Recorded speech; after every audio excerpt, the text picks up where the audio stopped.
Hi everybody. Today I'm speaking with Felix Lee, a remarkable young entrepreneur who took his company from a simple spreadsheet to a global network for mentorship with hundreds of thousands of users in just 2 years. At only 25, Felix has already sold his first startup and has raised funding from Sequoia Capital for his second venture. On top of that, he is a designer, which always makes the conversation a little bit more interesting for me. Enjoy this episode and don't forget to subscribe to our channels wherever you're watching or listening.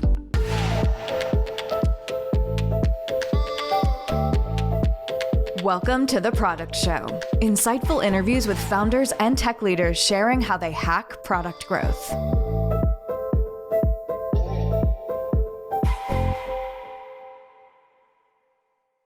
It's a pleasure to finally meet you, Felix. You're the founder and CEO of ADPList, a global network for mentorship that you founded in 2021 and that has been growing phenomenally since then. But before we dive deeper into your entrepreneurial journey, I want to find out a little bit more about the person behind the company. I have this belief that startups often mirror the personality of their founders. And this is especially valid when we talk about young entrepreneurs like yourself, whose business idea was probably largely driven by your passion and your interests.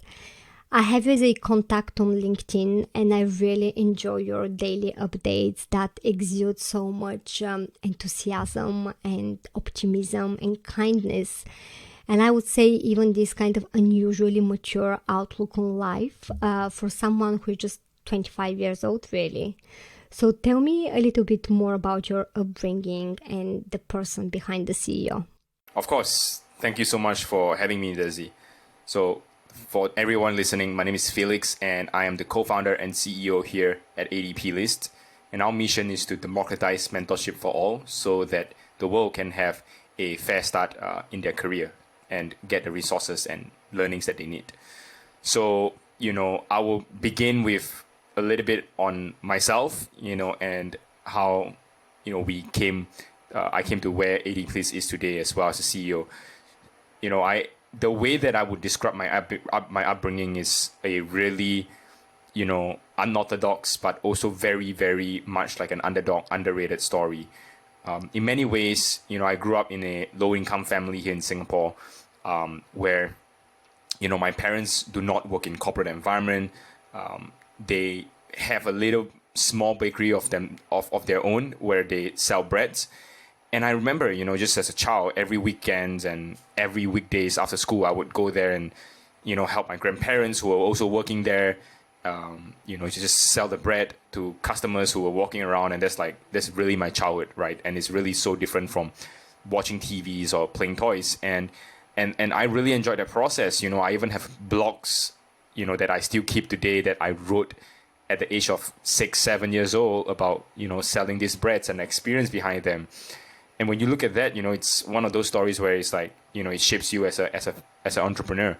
And so, growing up, it was always that environment. So, fast forward, I enrolled into Polytechnic, which is like a high school sort of here in Singapore. And, I majored in Polytechnic, in engineering. So I was an engineering student, and I went to engineering because I thought that Steve Jobs was an engineer, right? The funny story was that I thought that Steve Jobs was an engineer, and later, I sort of found out that he wasn't an engineer. He was a designer of sorts, or he's just like this mastermind, right? And so I sort of regretted my decision, but I was a pretty good student there, and before that, while I was studying in high school before this, I graduated from school, and one of the things about just me is that, people have always looked at my life as someone who is like, can he really do this, right? Like a lot of questions around, a lot of doubts around that. And so... Why is that? Why do you think that people had doubts? I think just like you just don't look like, like the part, right? You just look like everyone else kind of thing. And also because you just don't come from the right background, right? The fact is that, I'm not even supposed to be here, right? These things don't happen to, my story don't happen to people like me very often. And so I remember that at the age of 15, and we had to take an important exam at 16 years old in order to go to Polytechnic. My score was like pretty bad, and my teacher just came to me and be like, if you don't get serious about your studies, you're just gonna, not do well in this exam. And for me, there's always a few amazing things that I admire, which is, I'm extremely, extremely competitive. And so everything that I do, I want to be the best at it. Like literally, that's just my mindset. And that was when I was 15, and by the time I was 16, I had to take the exam. For that entire year, I worked I just worked so hard. And, at the exam, after the exams, we got our results, and, I was the top scorer in the school, probably almost perfecting the entire score, right? And I went to one of the better schools in Singapore, and I was offered a scholarship in Singapore to be an engineering student. And so, just a kid who doesn't really study and just suddenly gets to the top of the rank, it's unusual, right? And so that's the first thing that happened in my life. And, and the reason why I'm sharing all these things and you'll see is just because, I'm trying to say that, these stories are really underdog stories, right? Like you never expect this to happen. And so the next one, when I was in school, I was playing a lot of sports, right? I was playing a lot of sports, and I was a sports person. I was very, very much into skating, like rollerblading, right? And so I became pretty good at it, right? But it was a really expensive sport, like my parents just couldn't afford that kind of sport. So, every single wheel was $8, and you have like 8 wheels. And so that's really expensive, and you have to keep changing them. And, I just couldn't wrap my head around that, and what I would do is to actually take used wheels from people, right? I would take the wheels that they do not want anymore just to train. And my goal, and me and my brother, our goal was, to be the best at that. We're just extremely competitive in nature. We have to be at the best at what we do. And so, we joined a lot of tournaments. We had no sponsors. We were just, kids without that shoes and whatnot. And eventually, long story short, eventually we made it into the national team to represent Singapore on an international stage. And, we were one of the best fews in the whole country. And, Wow, did your parents support this? Yeah, I mean, they were supportive morally. Financially, it's a little bit hard for them at that time. So, I could understand. And I remember back then I was like 17 or 18 years old. And, I was still in my studying zone as well. So I was balancing a lot of things. But, it was such a story where I'll remember for the rest of my life, because, just getting there wasn't easy. As you would read about a lot of sports stories, mine is, pretty similar. It's one of those things. And after, like sports, I played that sports for about 4 years, and I decided, okay, this is it. About 3 years. And somewhere around that timeline as well, I decided to start my first startup.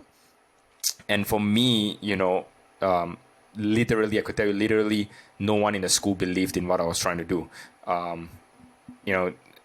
What was your first startup? It was a travel tech startup where we help people to plan itinerary. So it's a platform where you can plan your itinerary, automatically. So no one believed in that, like there was no investors. I remember there was this brutal night where we went to a pitch competition, and an investor literally stopped us in the middle of the pitch in front of everyone and just like shut that idea down. It's like, what makes you think you can do this? Who do you think you are? And everything like that. It's extremely brutal looking back. I wouldn't do that. I don't think anyone should. But, we got through that, and eventually, the company was acquired, even before the time I graduated from school. So, I had my first company acquired while I was still a student. And, that was the first time that ever happened to any students in the school, right? It was a big thing. So I became the valedictorian. I became the graduate speaker for my year of graduation because of that. There's a lot of people to thank for that. And, then this is the third story, right? Besides the academic and sports, this is the third story that is like, it's just a lot of greed there. And I remember, today's my dad's birthday, and so I was reflecting back, and one of the things that he supported me and my brother was that he gave us a $5,000 bank transfer to start our first company, and I can never really forget that. It's some dad would write maybe $500,000 of check, or whatever. Our dad had $5,000, that he could spare, and so that's what we got. And without that much resource, we made it out, right? We made it out there, and so that was the third story. And to me, these three are all intertwined. And finally, starting ADPList in 2021, and today is so global. We're funded by Sequoia Capital, which is one of the best, venture capital firms in the world. I look at the founders who are funded by Sequoia, and then you look at that, you say they're all really experienced people. They're all they go to good schools, whether in India or in the US, and sometimes you look at that, you're like, wow, man, I didn't drop out from Harvard. In fact, I have not even been to university at all. I'm not a college graduate. I do not have a university degree. And so, which is why I'm sharing my story here in this introduction, just because, things like that, stories like this don't happen for people like me, for people like me very often. It just doesn't. And, it's one of those motivations where keeps me going every day, that if ADPList can be successful, and someday some kid looking at this podcast might be inspired to do the same. So yeah, that's my story. I think from what you just share, it is amazing, how much a supportive family could give. And it's not just about the money sometimes. It's not about the expensive university. It's about having your parents believing in yourself and supporting you as much as they can, and probably showing you this kind of work ethic from the early days, which I believe you probably inherited from them. Talk me through the aha moment, the moment the idea of ADPList struck you and you were like, oh my God, that's probably gonna be my next venture. I think this is a fantastic idea. Did you have such a moment, or has it been a gradual journey? Well, I think it's pretty gradual, right? ADPList started as a side project when I had a full-time job, so obviously I love my full-time job, I love my boss there, and ADPList was started during the COVID, pandemic, and for me and James, it was just a way to support people in the industry and support people by bringing people together and say, hey, look, I can help by mentoring you, right? So it's all about support. So I never really would imagine myself in this space, or doing ADPs for full-time job. And that is not until it started growing globally, and my boss came to me because he sees that on LinkedIn every day, just like yourself, and he just asked me and said, look, if you want to stay in my company, you got to pick one. It's either my company work or your side project. Yeah, right. If you do your side project, you got to leave the job. And so like I say, we didn't have any funding back then, so it was a tough decision because as a 24-year-old, you're just starting out your career, and you thought you could do your side project, right? What I did was that I made that phone call to James, and I told him this is what happened. And in my mind, I was actually really confident that, that I could walk away because of a few factors, right? The first one is that, James is a really supportive co-founder, and he was willing to do it as well. So that really helped, that I wasn't taking the risk alone, obviously. There was someone who's willing to go all in. And the second thing, was that coming from Southeast Asia, Singapore, where I'm from, there isn't a single company, if I were to be honest. There just isn't a single consumer company that is global, right? If you look at Airbnb, WhatsApp, Instagram, and all those companies, they all come from Silicon Valley, right? And there are some amazing companies that come from the UK as well, which is, Wise and whatnot. But there just isn't a global company coming out from Southeast Asia. And I don't understand why. And so when ADPList is this global, I said to myself, I think sometimes greatness is given to you or is handed to you, right? But sometimes greatness is trusted upon you. And I think that, when I look at ADPList, I think that, this responsibility is trusted onto us, and that, one kid from Singapore and the other kid from Africa, and this platform is so global. And if we can do something that make it a successful venture, the whole world will see. And, it isn't about the money, it isn't about the riches, but, we could be the first company coming out from Southeast Asia and Africa that could be global, like never before. And, there's so much more meaning behind that. And so I decided to leave my job. That was the very moment I knew I had to do it. Right. So you decided to leave your job. Do you remember, how big was ADPList at that time? And what did you do in those very early days? What do you think you did right? And when I say right, like exceptionally well, Right. that helped you growing in the early days? Because not many side projects take off like that, right? There must be something that you have been doing better than many other people. Yeah, like one of the things that, we are just so grateful for is to be able to serve our community. And if I were to point to one thing that we did exceptionally well, was that we were very obsessed with making sure that the customers, the community, were served well and they feel heard and they were a big part of what we're doing and building. And so I'll give an example. Back then, it was only 500 mentors, to your question. When I left my job, it was only 500. Today, it's like 14,000. So it grew a lot over the past 1-2 years. And, in the early days and even up to today, as and when I can, every single mentors that get approved would get a personal LinkedIn message from me.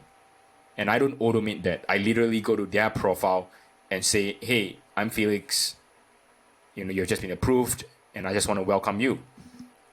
And, that gave them a channel to say, wow, if I've got any feedback or problems, Felix is here to solve for me. He's here. And also I email every single user that joined. I still do it today. And when they have complaints and when they have feedbacks, we try to fix it as soon as possible. We try to fix it almost within the day or even within a week itself to make sure that, things are resolved for them. And we were only 2% back then, right? And so that really kept us in the momentum of like, wow, we could do things fast and really support a lot of things and people. And that really got us really close. And people love our spirit. They love our ambition. They love our story. And they just started spreading the word. It's a good product. It's a good platform for you to learn from the best, for you to mentor others as well. So they just started spreading the word. But I would say one thing is that, being customer obsessed is so important. It's that one thing that we did exceptionally well, that I'm still very, very much addicted to today. What about your early days acquisition strategy? Did you do anything that is just off-grid and different in terms of finding the right mentors, but also finding the early community members? Yeah. So, in terms of acquisition strategy, in the early days, it was 100% word of mouth. Today, it is still very much word of mouth. Anyone listening to this know that ADPList is spending $0 on paid marketing. Till date. Which is absolutely mind-blowing for a platform that's got hundreds of thousands of members. Exactly. I still can't believe it. It is so rare. Exactly. Till date, until today, we're not spending a single cent. We don't intend to spend a single cent until we are making a revenue or profit. And so we'll touch on that later. But, in terms of acquisition strategy, we really focus on delivering the best product, the best experience. That's one, right? Like it wouldn't sound tangible at all to anyone who thinks that they're a good founder on this call. I'll tell you that, to be honest. But that's the difference between ADPs and many different companies. It's because we believe in certain things that really, really people don't believe in. But it's if you do it well and you do it exceptionally well, it works. And so customer obsession is one of the biggest things. The second thing for us was building good relationships and partnerships in the industry. We built a lot of partnerships with Slack, with Facebook, Salesforce, and so on and so forth in the early days. And so that allowed us to gain more attention as well from more matured companies, and then spreading across the industry. So that certainly helps. So I would say these two are probably our main acquisition strategy in the early days. How did you go about contacting companies like Slack and Facebook? I mean, you were saying you're just two young guys building your startup. Yeah. So I can imagine there are hundreds of those people contacting them. Why did they pay attention to you? Of course, it's back to the first thing that I talked to you about, customer obsession, right? A lot of their employees are on ADPList. So they get a good experience. They tell their boss about it. And they say, hey, why not do a partnership between you and my company? I will link you guys up. And so that was the start, right? So a lot of things goes back to, are you serving your community well, right? And there's no secret sauce, right? I didn't go and cold DM like thousands of people. I genuinely didn't do that. It was just like, hey, look, we're interested in this, and the mentors were willing to refer us, and that's it, right? They were not just supporting the product as a user, they were supporting us as a partner, they were supporting us as part of a movement to democratize mentorship. And that is a whole different ballgame. Is that ADPList is not a product to them, it is a movement, it is a brand. And I think that is exceptional. Right. So it was a proper bottom-up strategy. Yep. Where you managed to onboard the right people from these organizations that got excited and really believed in your mission. Mm-hmm. And from there, you managed to spread the word, which, I mean, it sounds the right way. It is by the book. It is how many people actually do it, right? Mm-hmm.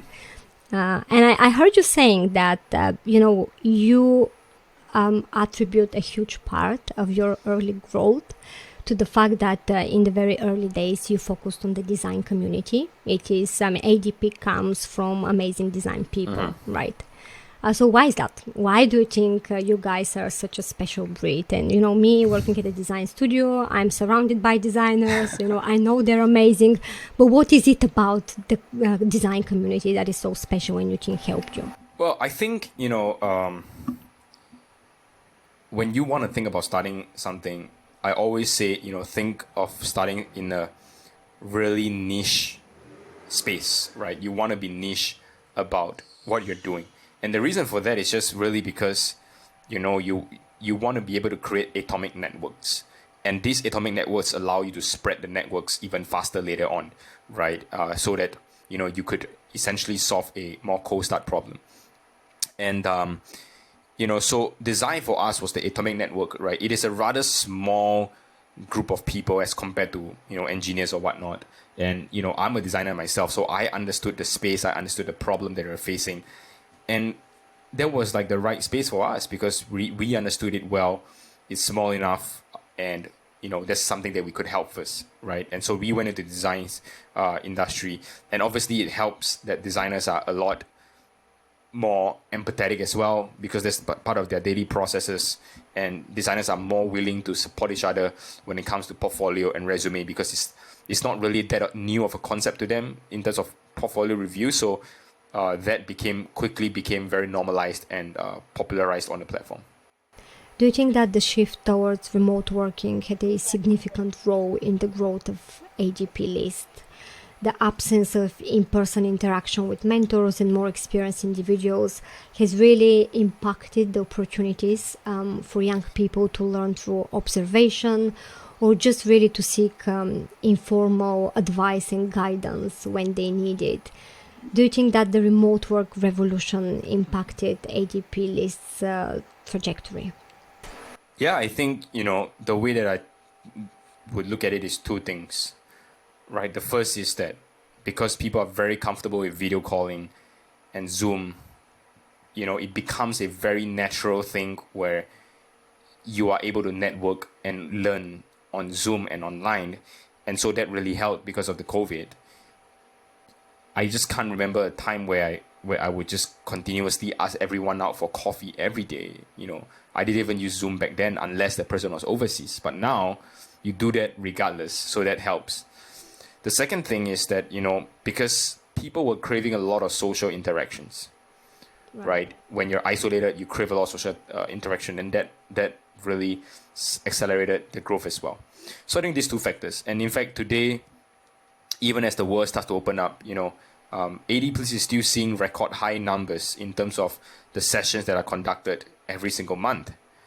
And when you look at this, there is a clear indication, it's a clear data point that the world is changing, that people are now working very much hybrid, if not full remote, because no one ever wants to go back to, what it was before. And so, that is why we're still seeing record high numbers, because this is a lot of people who are adapting to the new normal, the new way the world works. And, that certainly helps. I feel that execution is still so underrated when it comes to MVPs of digital products. People don't tolerate messy, glitchy products with painful UX anymore. I, as a user, if an app annoys me, I would just delete it straight away. I hate wasting my time to make something work. And the thing with the ADPList is that it is so sleek, it is so well designed, and I would even say well behaved. And it's been like this, for a very long time. At the moment, you have like the right amount of information that you need as a user, even before you create an account. And like the whole UX is so smooth and so sleek. It's a pleasure to use. Do you believe that your design background has helped you in growing ADPList? What's the impact of your design thinking there? 100%. As a designer, you really learn how to think with intention, right? Every word you speak, every action you take is intended. But the more important thing when it comes to design is, because there are a million things that you could design and talk about, take action on. The important question is, what do you not do? What do you leave out intentionally, right? Not unintentionally, but what do you purposely leave out, not design, and not talk about? And I think that is the maniacal focus of designers and, in fact, great product people, right? Is to know what don't make it onto the table. As much as what did make it on the table is to know what won't and don't make it on the table. And so, for me, when I look at that as a designer in the early days, our goal is just simple. If we can just bridge two person together on a simple website, our job is done. I don't need fanciful logins. I don't need fanciful signups or anything. If two person could just get a conversation, our job here is pretty much done. The first version of ADPList that was created on an Excel spreadsheet, by the way, it started from an Excel spreadsheet, until today, when you look at the design, when you look at the interface, it's obviously different. But when you think a step deeper, the value is the same. It's exactly the same. The spreadsheet connects you with someone who is willing to mentor you and who you want to be mentored by. And you just connect from there. Now, ADPList does the same today, right? Just with better functions and better security and everything else. It is still here to connect you with someone who you want to get mentored by and who would want to mentor you in a more easier, seamless experience. And so, and if you look at across platforms today, including let's take an example of Airbnb. The first version of Airbnb in 2008 is about renting these, places to stay in terms of the value wise, right? And today is still very much the same. It's just that it has expanded a little bit in terms of the categories, in terms of, the functionalities, but the value remains the same very much after 10 to 12 years. And so a lot of things as designer is to know from the very, very first day, what is your value? What is your fit in the world? Where do you stand in the world? And for us, we understood that very clearly, because that's exactly the problem that we want to solve in the world, which is, to make sure that mentorship is accessible to everyone, just as we did 2 years ago, just as we did now and in the future. Right. So let's talk about mentorship now. So you're speaking to someone who has never had a mentor in their life.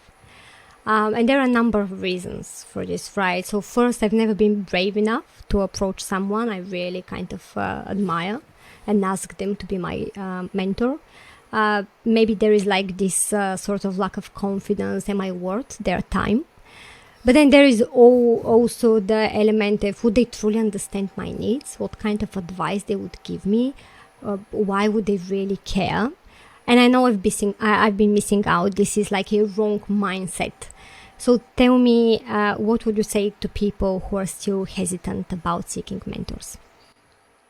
I think the way to tell those people is that it's fine if you don't have a mentor, but you're probably just going to make a lot of mistakes that you could have avoided, and a lot of mistakes that you didn't have to make it, or you didn't have to do that. You could have done things in a more optimized way. You could have known why certain things are there in the first place, right? What is the reason behind that? Because before we think about innovating on something, before we think about, well, if I don't make these mistakes, I never know, right? Before you think about all those things, history is always important, right? Knowing why is important, knowing why is there, knowing why people do that, and why is it like this in the industry. You can only get this from the mentors. You can't get this from the books, from the videos. And if you don't understand history well enough, you never get to change the future, because you don't know how to connect the dots. You don't know how product can fit in the world, and you probably won't know where the world is going, or your career is going. Because if as a designer, in this case, I want to be the VP of design, let's say at Apple,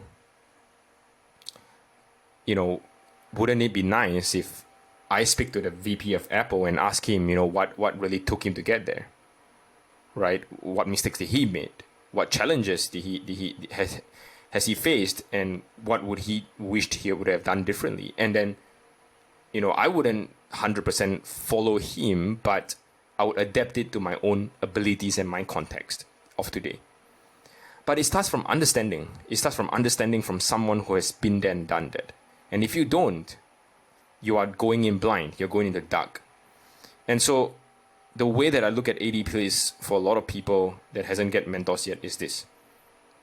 Is this story that's really simple, is that, if you're a runner, and if you are a really, really dedicated runner that jogs every morning in the middle of like 4 a.m., 5 a.m., ADPList, and even if you're tired, you will go out and run, ADPList would be that one person standing under the lamppost and cheering for you, right? Because, we celebrate people who wants to try and try to learn and try to be better. And that's why we have a tagline called Be More, right? Because we really want you to be more of who you are, be more creative, be more daring, be more bold, be more creative. And if you can be more, we have done our job, but also eventually, you benefit yourself as well from mentorship. So that's my word of advice. And obviously, you're just 3 clicks away from the mentor today on ADPList. So yeah.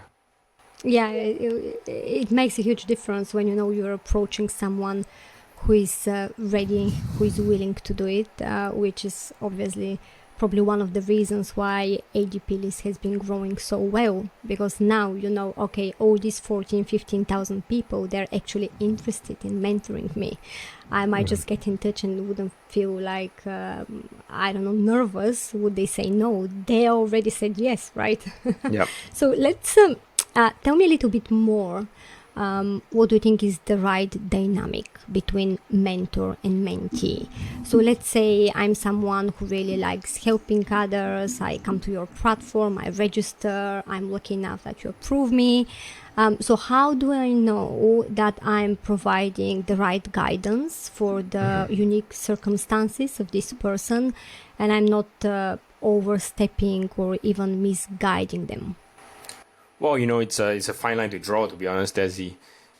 And the way that I look at it is that how to know if you're a good mentor is that someone keeps coming back to you. I think it's the first one. But in very clear terms, a good mentor provides three things. First, clear advice, clear guidance. Second, a listening board, right? And third, providing actionables, right? You shouldn't just have a call and say goodbye. There should be something that both of you can come back and revisit the next conversation, whether be it an improved portfolio or whether be it, a new topic that you might want to discuss on. Always don't leave the conversation just with a blank, right? So three things: be clear, be listening, always be listening, and have something actionable, right? And actionable. So these three are the key factors for a relationship to thrive, from a mentor's point of view. And from a mentee's point of view, and anyone can be a mentee. I'm a mentee, like anyone can be a mentee. I feel like the word mentee is such a misunderstood word in our industry. Wow. And I just don't like it at all, because people think like mentees are like juniors. God's sake, like everyone is learning. You don't stop learning just because you're a senior product manager or senior product designer. Like, you have a mentor at a point, and even if you're a manager, you have a mentor, right? And so, the word mentee shouldn't be, degraded, right? And so that's something that I really want to talk about.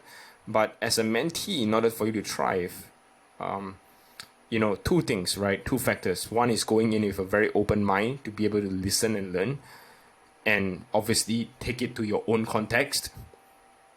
And the second one is to be coming in prepared. Mm-hmm. Don't expect the mentors to come in prepared for you with a lesson plan, because they're not teachers, they're not your lecturers, they're not your professors. What they are your mentors, and it is your job to come in prepared with questions, with context, where they could help, unravel that, right? Untangle that. And so, if I were to sum it up for a mentee, go in with an open mind and go in prepared. I think that's the most important thing for the relationship to thrive. And how do I know as a mentee that probably this person is not the right fit for me? I mean, obviously I've got my, gut instinct whether this is a match. But beyond that, are there any warning signs? Do you think sometimes, there are people who are trying to join the platform and become mentors for the wrong reasons, probably ego, or just to enhance their resume, or just like having some kind of an ulterior motives? Does this happen a lot? And if I'm a mentee, how do I spot that? Yeah, first of all, we vet through and approve and decline and reject applications for mentors. So today our application rate is about 30%. So a lot of people, they don't get approved and they get angry sometimes, because we don't just look at how many years of experience you have. Because if you have like 20 years of experience and you have never mentored a single person in your life, based on your application, obviously, it just shows that, you're probably here for not the right reasons, right? Historically, you just haven't done that before. And obviously that's one of our criteria. But, how do you know if actually this mentor is the right mentor for you? It is a more than it is an art question more than a science, if I were to put it that way. First, obviously, as you mentioned, there's you have to feel it in yourself. If you feel good in the conversation, right? Are they giving you, energy and not taking away energy from you? That's the first one. And the second one, is really to understand if, the advice that they're giving to you is something that you can consistently relate. Right. You just can't relate to a lot of things that, maybe this person works in a different industry or totally different style of working or a different part of the world.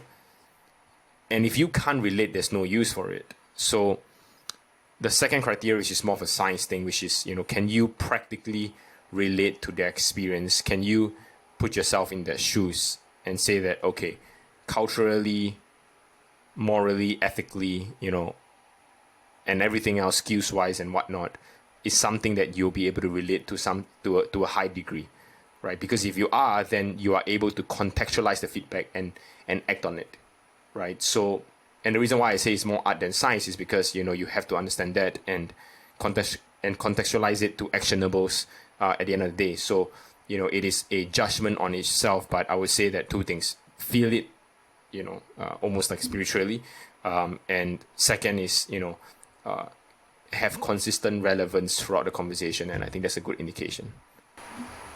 And I guess it's the other way around as well, right? So for a mentor, you want to be meeting people who are motivated, who are prepared, who are really willing to learn and also try what you suggest.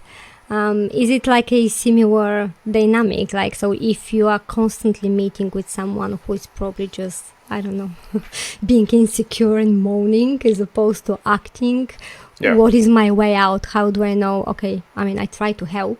That's how much I can help. From here on, it is up to you to help yourself. How a mentor should deal with this situation? I think that a lot of mentors, and at least those that I know, they are not afraid to turn down a request because they feel like it's not the right person that they can help, right? It's not that they don't, they're not experienced enough or whatnot, but just that, it just isn't the right person or right, background that they are able to support. So the way that I look at it from a mentor's point of view is that you should be able to tell from, which is what you said, the reverse is true. You should be able to tell if the questions that are coming towards you and the way that they come towards the session is what you would, expect out of your mentee, and if the expectation is there, right? Because as a mentor, obviously you got to understand, right? As a mentor, you have multiple mentees, but sometimes the mentees, and most times the mentees only have one mentor. So you see, it's a very unbalanced equation because I have, one person and this person has a lot of people. So undeniably, the mentor is going to be busier. So they have to be more selective, right? They have to be more selective. And so I can't be taking on the sixth person, right? Whereas this person, right, he could always go to other mentors as well, or whatever that he likes. So, he or she likes. And so I think for a mentor point of view, you have to understand if this is the right person that you can support meaningfully. And I think that's really about that. Let's bring a sensitive topic in ADPList community, and this is money. At the moment, everything on the platform is completely free. There is no compensation, there is no booking fee or anything like that. And obviously it's been growing phenomenally.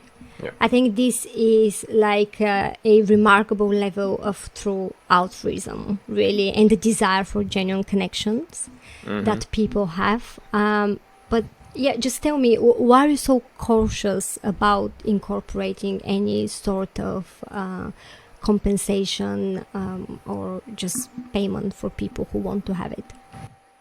Well, I am conscious for good reasons, right? I'm conscious for good reasons.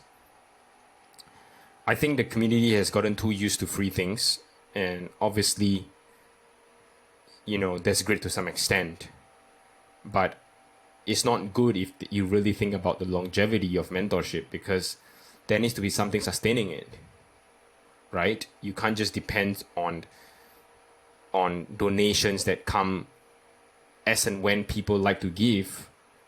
It's not predictable, and you're not able to make your forecasting of hiring people, of who do you hire and how do you maintain this platform, right? So it's not a lucrative solution in the long term. So but people have to understand that, unfortunately people don't. We get backlash for that. And the way that I look at it is that, monetization should come from an angle of what benefits the people and the community first, and then we monetize. We have plans in the pipeline, so I'm more than happy to share them. For sure we have plans in the pipeline, but these plans would really involve bringing more value to users rather than just, hey, pay ADPList right now, because that's the last thing that I would want to do. And in every conversation in ADPList behind closed doors, that's the last thing that anyone in the team honestly would want to do, is to slap a price tag or slap like a fat subscription fee, and then put it on ADPList. No, we're not going to do that. If we do something, it has to give value back to the users, and that they're paying more. So yeah. I've heard a story somewhere that you try to introduce people tipping mentors if they wish, but this got like a really bad backlash. So tell me about it. Why didn't people like it? It is there for the community if they want to use it. They're obviously not obliged to do it. They just, it's not mandatory. So what was the problem? Why did they hate it so much? And was it the mentees or everybody, the mentors as well? Well, I think it's a good question. I think a lot of people look at that and think that, at least those who obviously raised up questions, I think a lot of them look at that and think that, it's a corporate evil kind of move, right? Where for me to donate money, there's something wrong. For me to donate money to my mentors, to tip them, there's something wrong. But when we look at it objectively, that happens almost every single day, right? You ask someone for advice over a cup of coffee, and naturally you would fight to pay the bills because you're like, no, you helped me today, so I'm going to pay for you, right? So it doesn't make sense that people are saying that digitally, I'll be honest.